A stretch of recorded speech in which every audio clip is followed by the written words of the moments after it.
سب سے پہلے تو شعبان المعظم کی فضیلت، اس کے اوپر ہم ڈسکشن کرتے ہیں خصوصاً روزوں کے اعتبار سے. تو اس حوالے سے صحیح بخاری اور صحیح مسلم کی متفق علیہ حدیث ہے.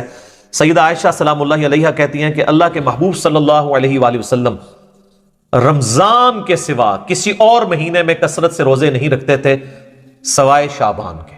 یعنی رمضان کا تو پورا مہینہ ہوتا تھا، اس کے علاوہ سب سے زیادہ روزے جس مہینے میں رکھتے تھے وہ کون سا مہینہ ہوتا تھا؟ شعبان کا.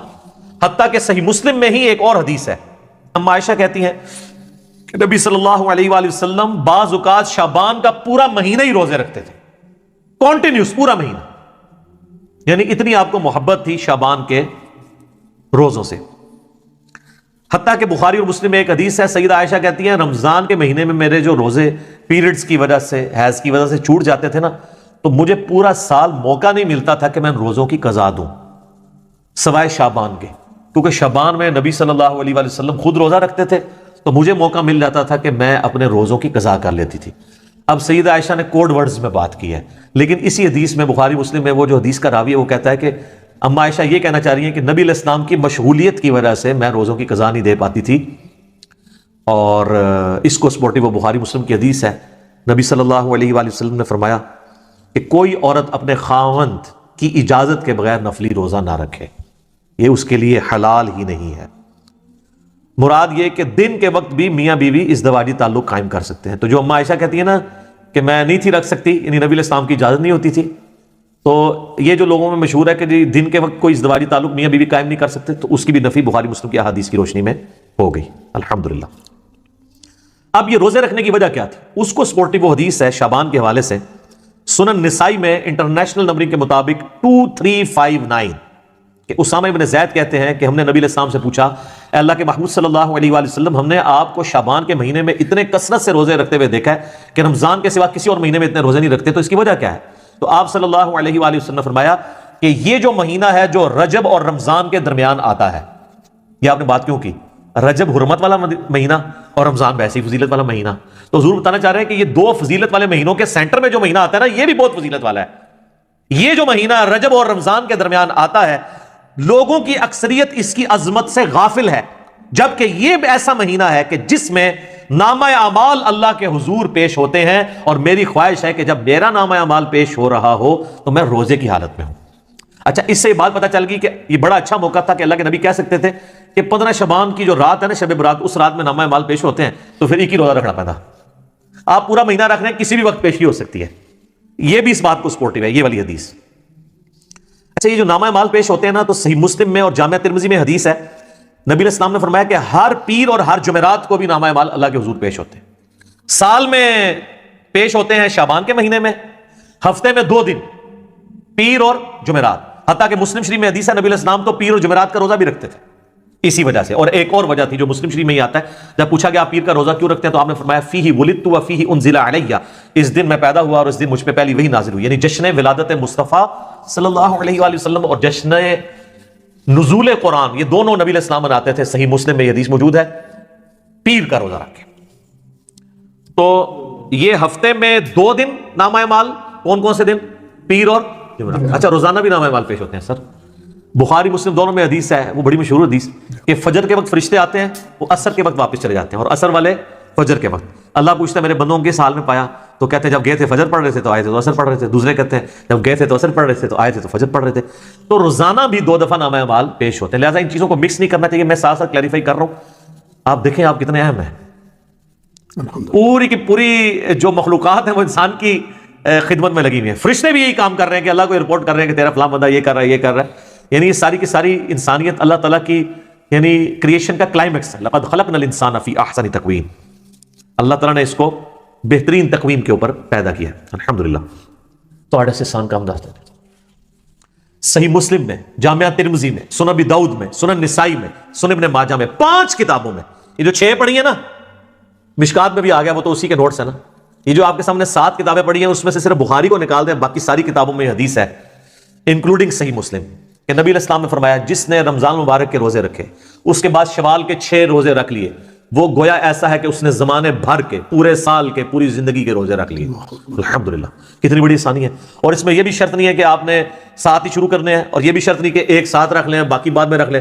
پورے مہینے میں جس وقت مرضی رکھ لیں. ساتھ رکھنے کا یہ فائدہ ہوتا ہے، ایک روٹین بنی ہوتی ہے تو رکھے جاتے ہیں. الحمدللہ میں جب سے یعنی بالغ ہوں، روزے رکھ رہا ہوں. ہم ساتھ ہی کوشش کرتے ہیں کہ یہ روزے مکمل کر لیجیے، تاکہ یہ پورے مہینہ 3 روزے نہیں رکھ سکتے تو یہ 6 روزے رکھ کے تو ہمیشہ کے روزوں کا ثواب کمائیں گے. اچھا، یہ بعض لوگ پریشان ہوتے ہیں کہ یار مشقت کم ہو رہی ہے، ثواب زیادہ، یہ کیسے پاسبل ہے؟ سر، اللہ تعالیٰ نے نبی علیہ السلام کو ہر طرح کے لوگوں کے لیے پیغمبر بنا کے بھیجا ہے، آسانیاں بھی رکھی ہیں. ایک آپ کو اور بڑی آسانی بتاؤں جو میں اس کو آج فیل کر سک رہا ہوں. میری سالوں روٹین تھی، یہ میں کوئی تکبر کے طور پہ نہیں بتا رہا، صرف سمجھانے کے لیے. فجر سے اشراق تک مسجد میں بیٹھنے کی ایک بڑا پرسکون وقت ہوتا ہے، بندہ اذکار کر لیتا ہے. لیکن جب سے یہ آپ کو پتہ ہے دعوت کے والے سے ازمائش شروع ہوئی ہے تو اب تو یہ امپاسبل ہو گیا. تو ہمارے لیے پھر وہ آسان وظیفہ ہے.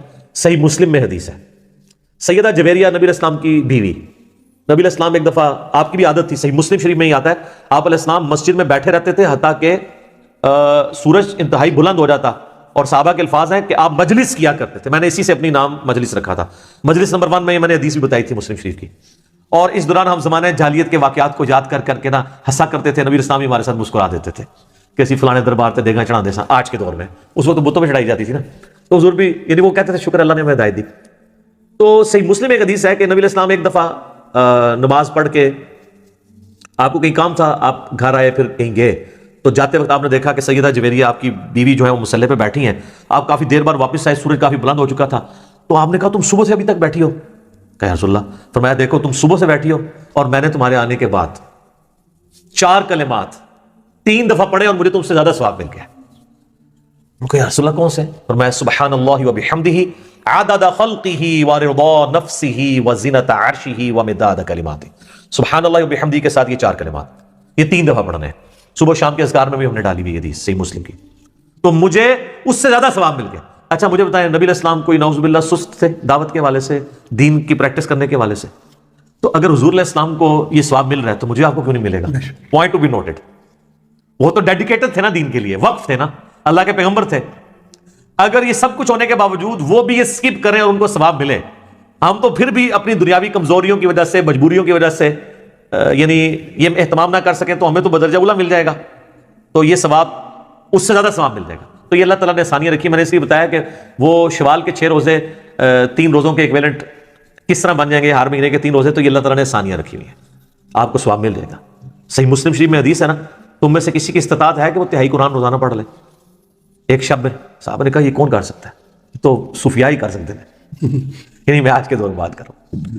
تو اب تہائی قرآن کے برابر آپ کو ثواب، 10 پاروں کے برابر ثواب ملتا ہے. اللہ سے اچھا گمان رکھے. بخاری مسلم میں حدیث ہے، میں اپنے بندے کے گمان کے قریب ہوں، جیسا وہ میرے بارے میں گمان کرے تو انشاءاللہ ثواب تو ملے گا. یہ اللہ تعالیٰ نے آسانیاں بھی رکھی ہیں. اللہ تو سب کہنا جی الحمدللہ.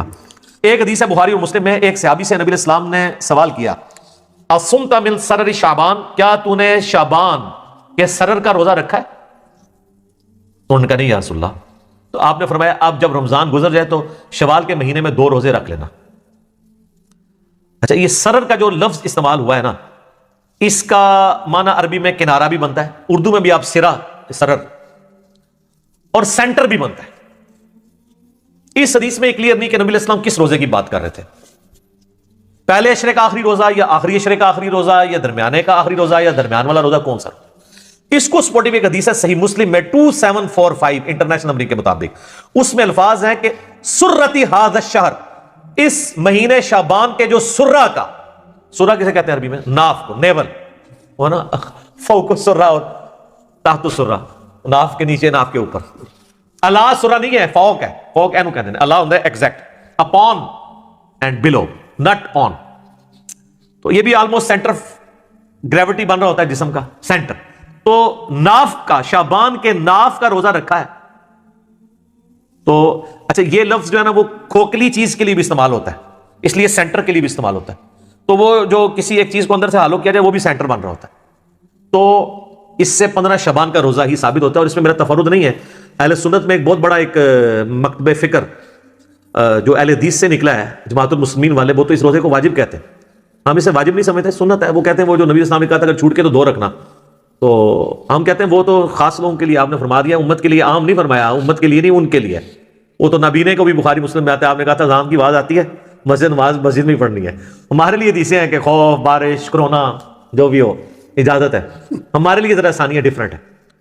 تو دوسری طرف جو لوگ ہیں نا 15 شعبان کے روزے کے مخالف، وہ کہتے ہیں کہ یہ دیکھیں نا جی، یہ وہ ایام 20 کا روزہ آپ 15 کا رکھتے تھے، 15 شعبان کا رکھتے. چلو سر آپ 15 شعبان کی نیت نہ کریں، ایام 20 کی کر لیں. کہتے ہیں اس لیے اس کے ایکویلنٹ 2 رکھوائے جا رہے ہیں. تو سر 3 کے ایکویلنٹ 2 نہ رکھوائے جاتے ہیں، ایام 20 تو 3 ہے. تو آپ کہتے ہیں کہ 3 روزے رکھو شوال میں، ایک کے بدلے 2 رکھوائے پلنٹی کے طور پہ. تو 15 شعبان کے روزے کی بات. ویسے تو آپ رکھیں 13، 14، 15 تینوں، لیکن ایٹ لیسٹ 15 کا تو رکھیں. ہماری تو کوشش ہوتی ہے کہ رکھا جائے، یہ روزہ رکھا جائے، ثواب اس کی فضیلت حاصل کی جائے، نبی علیہ السلام کا پسندیدہ ہے.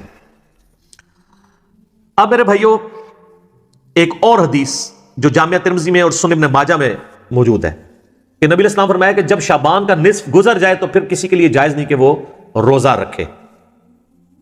اس کی حکمت کیا ہے کہ رمضان کو پروٹوکول دینا ہے، فرض روزوں کو.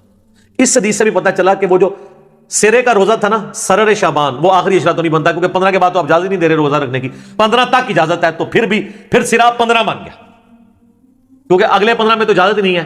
البتہ ایک ایکسیپشن ہے، بخاری مسلم حدیث ہے، نبی علیہ السلام فرمایا کوئی شخص شعبان کے آخری 2 دن رمضان سے 1-2 دن پہلے روزہ نہ رکھے سوائے اس شخص کے جو پورا شعبان ہی روزے رکھ رہا ہو. اس کو اجازت ہے کہ وہ رکھ سکتا ہے. باقیوں کے لیے 15 آخری روزہ ہے، 15 کے بعد روزہ نہیں رکھ سکتے. تو یہ بھی سپورٹیو حدیث ہے سرر شعبان کو کہ وہ سینٹر میں روزہ بنتا ہے. اچھا، تو میں ریکویسٹ کروں گا اپنے بھائیوں سے کہ بخاری مسلم کی جو حدیث ہے سرر شعبان کے روزے والی، اللہ کا نام لے کے روزہ رکھ لیں. 15 شعبان کا کم از کم رکھیں اگر 3 دن نہیں رکھ سکتے اور اس فضیلت سے محروم نہ ہو.